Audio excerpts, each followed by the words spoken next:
Partout sous la terre, des hommes s'activaient, montant et descendant, poussant des chariots, maniant des treuils, portant de lourds baquets remplis de stériles, pompant l'eau. Chacun semblait programmé pour accomplir une tâche précise, comme des insectes dans une termitière.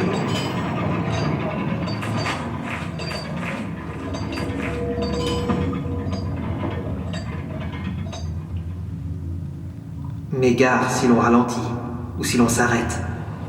La tâche semble infinie et la terre sans fin.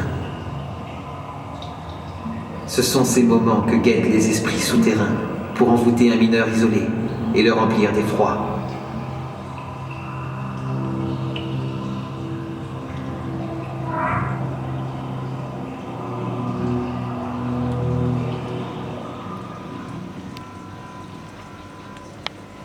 Il est temps alors pour lui d'aller se réchauffer au poêle.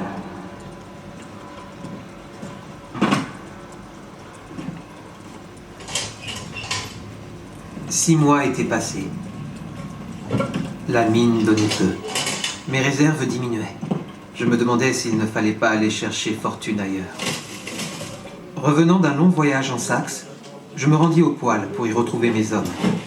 Quand j'entendis comme un chahut, des éclats de voix, ils parlaient tous en même temps. Je distinguai un seul mot, l'argent. Je plongeai la main dans le tas de minerais qu'il n'avait pu s'empêcher de rapporter là, comme pour s'assurer de sa réalité. Je pris une galène de bonne taille, la retournai lentement sur elle-même, observai son éclat aveuglant. Je me brûlais les yeux à force de la fixer. J'imaginais déjà tout ce qu'on pourrait faire avec ce minerai.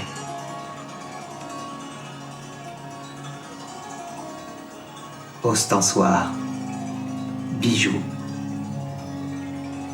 vaisselle précieuse.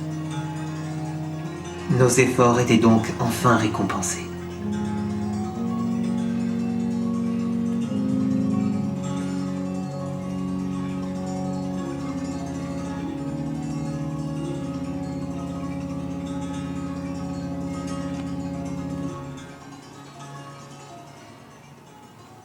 C'est à peine si je compris d'où venaient ces quelques mots qui nous firent l'impression d'une douche glacée. Nous ne tirerons plus rien de cette mine. C'était Fritz, le Houtman. Il avait prononcé cela d'un ton résigné, mais définitif. Il faudrait que j'en aie le cœur net. Mais en attendant, je brûlais de savoir combien ils avaient rapporté. C'est à la fonderie que je le saurais.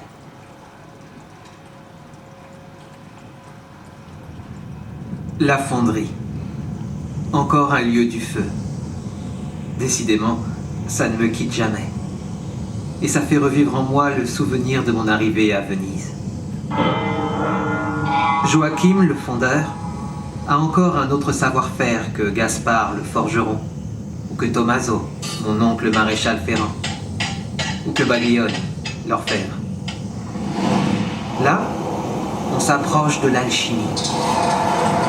Il faut séparer l'argent du plomb auquel il est mêlé, et puis affiner la galette d'argent. Hans, Konrad et Fritz m'accompagnaient.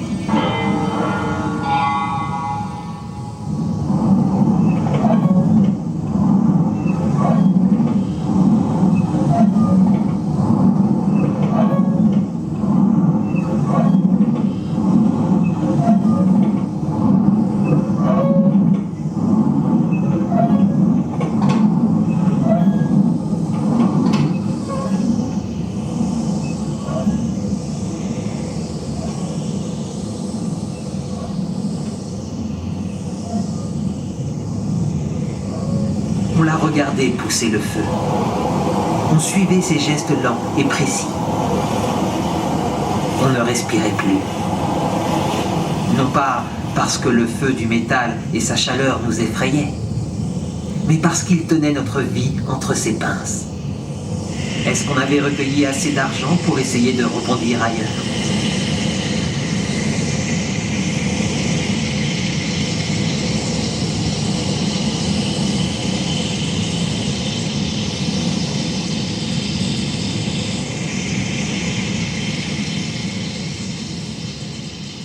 Et puis, il y eut l'éclair d'argent. Et puis, l'éclat du lingot. Nous qui avions vu trop de journées sans soleil, nous étions comme éblouis. Et puis, Joachim a dit, « Eh bien, mes seigneurs, je n'aurais jamais cru qu'on pouvait encore trouver un minerai aussi riche à Saint-Guillaume. Et vous en avez une bonne quantité. » De joie, nous sommes tombés dans les bras les uns des autres. La fortune nous avait donc souri, malgré tout. C'était la fin de Saint-Guillaume. On parlait d'autres mines d'argent, de l'autre côté de la terre.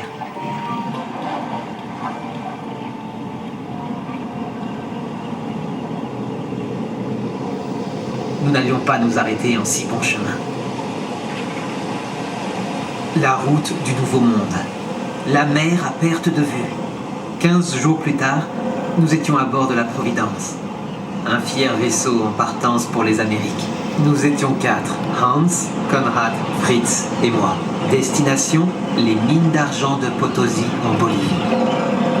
Une nouvelle aventure commençait.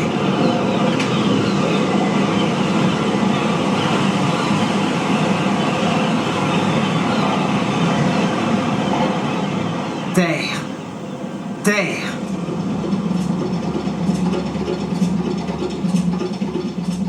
Nous voici donc conquistadors à présent. Nous savions comment organiser l'exploitation. La plus grande difficulté était de trouver le moyen de faire accepter aux indigènes le travail sous la terre, qui les effrayait.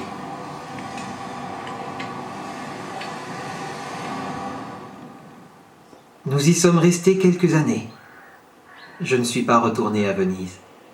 Je suis revenu ici, dans la vallée. Nous n'avons pas fait fortune, mais nous avons amassé suffisamment de souvenirs pour plusieurs vies. Et j'ai fini par comprendre que la fièvre de l'argent, c'était peut-être celle de la jeunesse.